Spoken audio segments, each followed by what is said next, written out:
بسم اللہ الرحمن الرحیم۔ السلام علیکم۔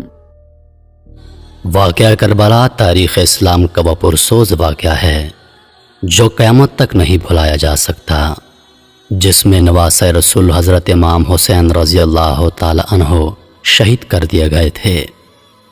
یزید خلیفہ کے مسند پر برجمان ہو چکا تھا اور اس کے لیے سب سے بڑا خطرہ اللہ اور اس کے رسول صلی اللہ علیہ وسلم اور دین اسلام پر ڈٹ جانے والے حضرت امام حسین رضی اللہ تعالی عنہ تھے، جنہوں نے اپنے نانا کے حق پر مر مٹنے اور اسے بچانے کی قسم کھا رکھی تھی۔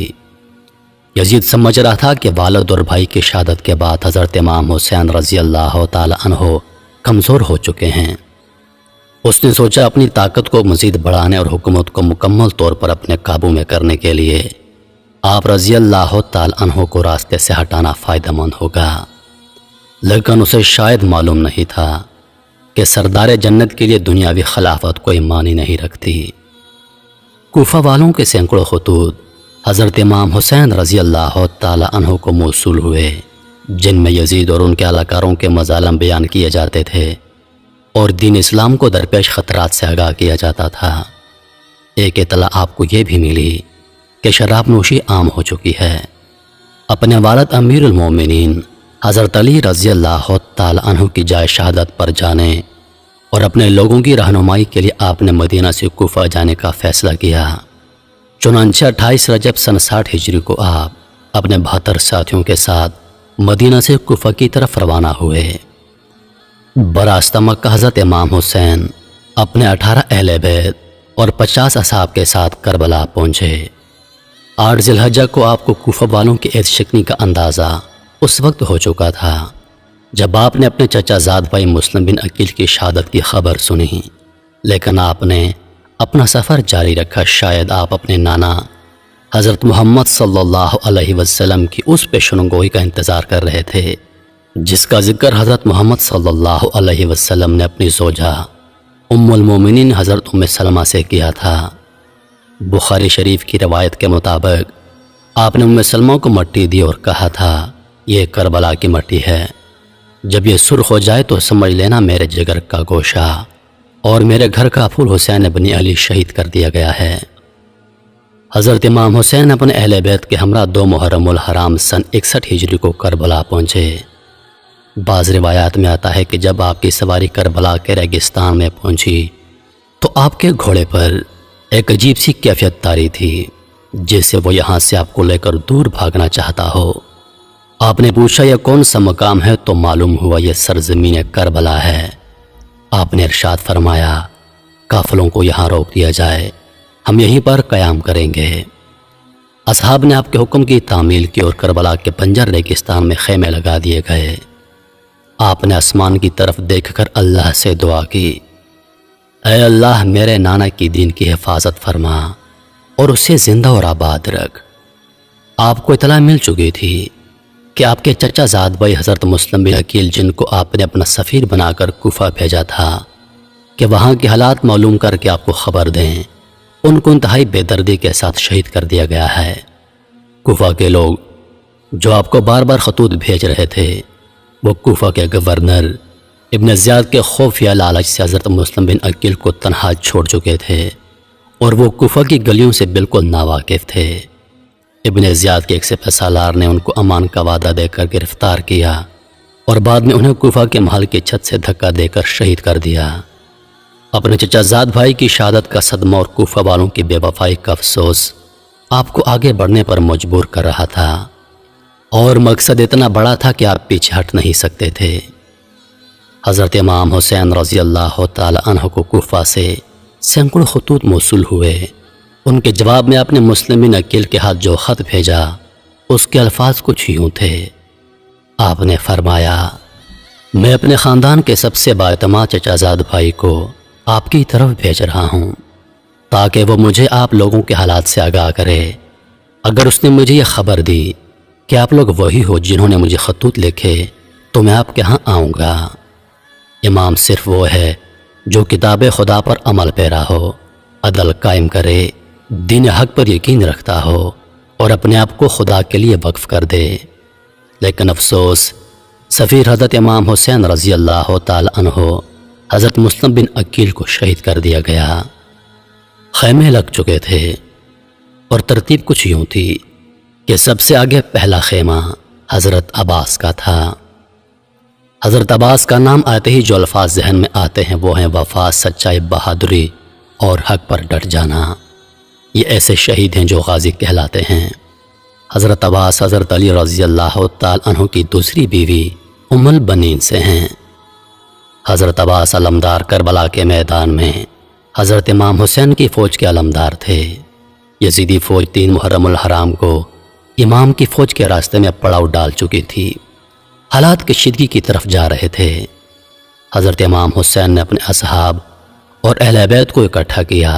آپ نے فرمایا، میں آپ سب لوگوں سے اپنی بیعت اٹھاتا ہوں، آپ آزاد ہیں، جانا چاہیں تو جا سکتے ہیں۔ سب نے کہا، ہم آپ پر جان نثار کریں گے، اپنے خون کے آخری قطرے تک دین حق کے لیے لڑیں گے۔ یزید کی بیعت کا مطلب تھا کہ اس کے تمام اقدامات کی توثیق جس کا دین اسلام متحمل نہیں ہو سکتا۔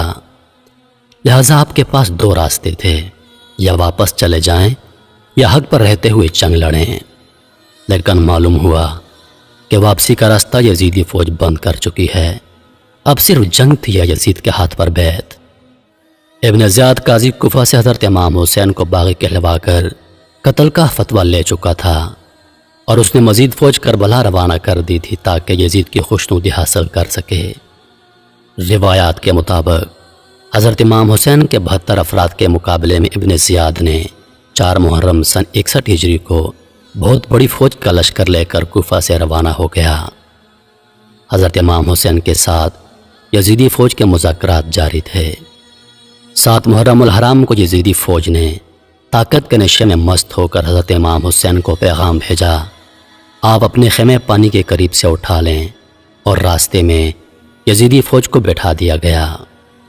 امام نے پانی بند کرنے کا یہ ظلم اس لیے برداشت کر لیا کہ کہیں بعد میں لوگ یہ نہ کہیں کہ حضرت امام حسین اور یزیدی فوج میں تنازع پانی کا تھا اور جس پر لڑائی ہوئی۔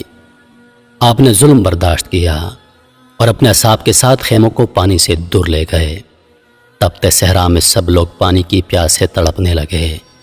لوگوں نے پانی کا تقاضا کیا، لیکن یزیدی فوج نے امام پر پانی بند کر دیا۔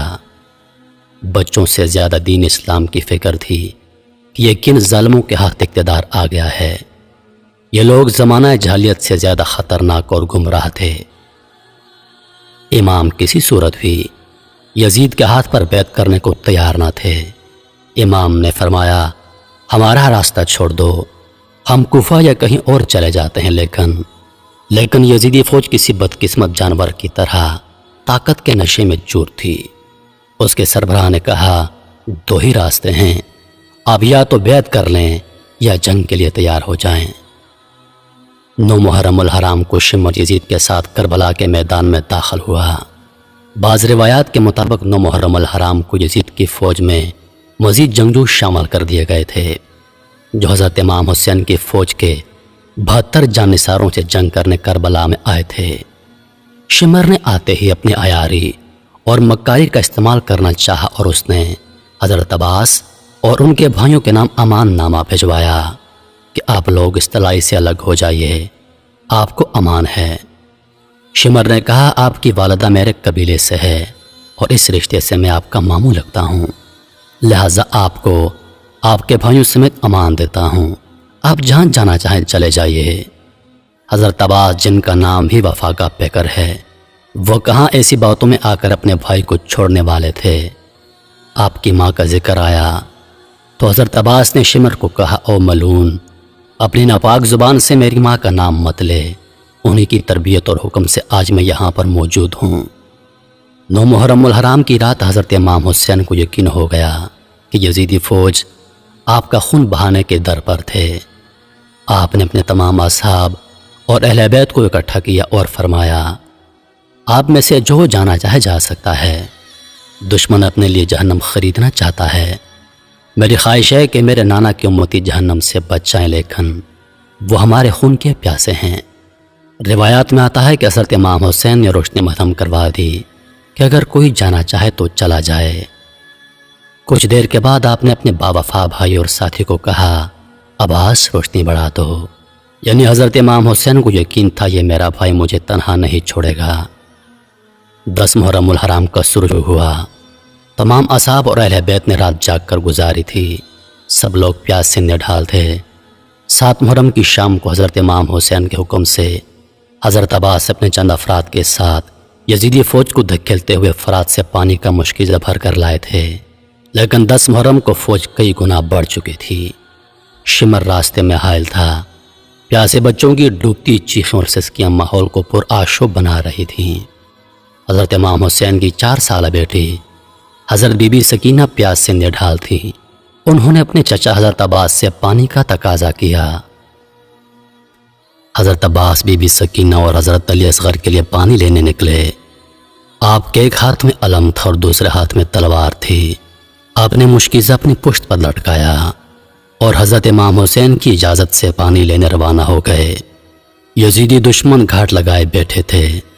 علی زادی کی ہیبت اتنی تھی کہ کوئی سامنے آنے کی جرأت نہیں کرتا تھا۔ یزیدی فوج کو پیچھے دھکیلتے اور روندتے ہوئے حضرت عباس پانی تک پہنچ گئے۔ آپ نے مشکیزہ پانی سے بھرا اور گھوڑے پر اپنے سامنے رکھ لیا۔ حضرت عباس تیزی سے خیموں کی طرف گھوڑا دوڑا رہے تھے کہ کسی تیر انداز نے ایک تیر مشکیزے پر مارا، پانی ضائع ہونے لگا۔ آپ نے اپنے مولا کا علم نیچے نہیں کیا، اپنی جان کی پرواہ کیے بغیر آپ نے تلوار والا ہاتھ مشکیزے کے پانی کو ضائع ہونے سے بچانے کے لیے استعمال کیا اور پرچم بلند رکھا۔ تلوار ہاتھ میں نہ ہونے کا فائدہ اٹھاتے ہوئے ایک یزیدی سپاہی نے جو درخت کی اوڑ میں چھپا ہوا تھا تلوار سے ایک زوردار وار کیا اور جس ہاتھ میں علم تھا وہ بازو شہید کر دیا۔ حضرت عباس نے درد کی شدت کے باوجود علم دوسرے ہاتھ میں تھام لیا۔ چند تیر اور مشکیزے پر لگے پانی تیزی کے ساتھ ضائع ہونے لگا۔ اسی اثناء میں آپ کا دوسرا بازو بھی شہید کر دیا گیا۔ علی زادے کو بے دردی سے زخمی کر دیا گیا تھا اور آپ کے دونوں بازو شہید ہو چکے تھے، لیکن آپ ابھی زندہ تھے۔ شاید اسی نسبت سے آپ کو غازی کا لقب دیا جاتا ہے۔ ایک بدبخت نے پیچھے سے آپ کے سر مبارک پر برچھی کی ضرب لگائی اور آپ شہید ہو گئے۔ ایک ایک کر کے تمام جانثار آپ پر جانے قربان کر رہے تھے۔ حضرت امام حسین ان ظالموں کو آخر تک یہی ترغیب دیتے رہے کہ اے ظالموں، کیوں اپنے لیے جہنم خریدتے ہو، مگر آپ کی ایک نہ مانی گئی اور ایک ایک کر کے آپ کے سبھی ساتھیوں کو شہید کیا جا رہا تھا۔ بالآخر آپ لڑنے کے لیے کربلا کے میدان میں اترے اور یزیدی فوج کی صفیں الٹ دیں۔ نواسۂ رسول صلی اللہ علیہ وسلم قہر بن کر یزیدی فوج پر ٹوٹے۔ 10 محرم الحرام عصر کی نماز کا وقت ہوا۔ آپ گھوڑے پر سے اترے، ریت سے تیمم کیا اور نماز کے لیے کھڑے ہو گئے۔ یزیدی فوج کے بزدل سپاہی جو قریب ہی منڈلا رہے تھے اور حملہ کرنے کی جرأت نہیں کرتے تھے، حضرت امام حسین رضی اللہ تعالی عنہ کے نماز میں مصروف ہونے کی وجہ سے آپ پر حملہ کرنے کی جرأت جتا پائے اور چاروں طرف سے آپ پر تیروں کی برسات کر دی۔ نماز میں مصروف ہونے کی وجہ سے حضرت امام حسین کو تیروں کی تکلیف کا اندازہ نہیں تھا۔ یزیدی بدبختوں کو شاید معلوم نہیں تھا کہ یہ علی زادہ ہے، اور حضرت علی بھی نماز میں مشغول ہوتے تو اس قدر خدا کی یاد میں ڈوب جاتے کہ تکلیف کا اندازہ نہیں ہوتا تھا۔ جب حضرت امام حسین رضی اللہ تعالی عنہ سجدے میں گئے تو شمر نے اپنی تلوار کی ضرب سے آپ کا سر مبارک جسم سے الگ کر دیا اور اس کو نیزے پہ بلند کیا۔ حضرت زینب رضی اللہ تعالی عنہا یہ سارا منظر دیکھ رہی تھی۔ خیموں سے بیبیوں کے رونے کی آوازیں آئیں تو یزیدی فوجیوں نے خیموں کو آگ لگا دی، خواتین کے سروں سے دوپٹے چھین لیے اور سب کو قیدی بنا کر یزید کے دربار میں پیش کر دیا۔ اس کے بعد کے حالات انشاءاللہ اگلی ویڈیو میں بیان ہوں گے۔ میں امید کرتا ہوں کہ ویڈیو آپ دوستوں کو پسند آئی ہوگی۔ ویڈیو پسند آ جائے تو لائک اور شیئر ضرور کر دیجیے گا، اور آنے والی نئی ویڈیوز کے لیے ہمارے چینل کو سبسکرائب کر دیں اور ساتھ میں موجود گھنٹی کے بٹن کو ضرور دبا دیں تاکہ ہماری ہر نئی آنے والی ویڈیو سب سے پہلے آپ تک پہنچے۔ مجھے دیجیے اجازت۔ سانسوں نے وفا کی تو اگلی بار ایک اور ویڈیو لے کر آپ کی خدمت میں حاضر ہوں گا۔ تب تک کے لیے خدا حافظ۔ اللہ پاک آپ سب کا حافظ و نگہبان۔ ہنستے رہیے اور ہمیشہ مسکراتے رہیے۔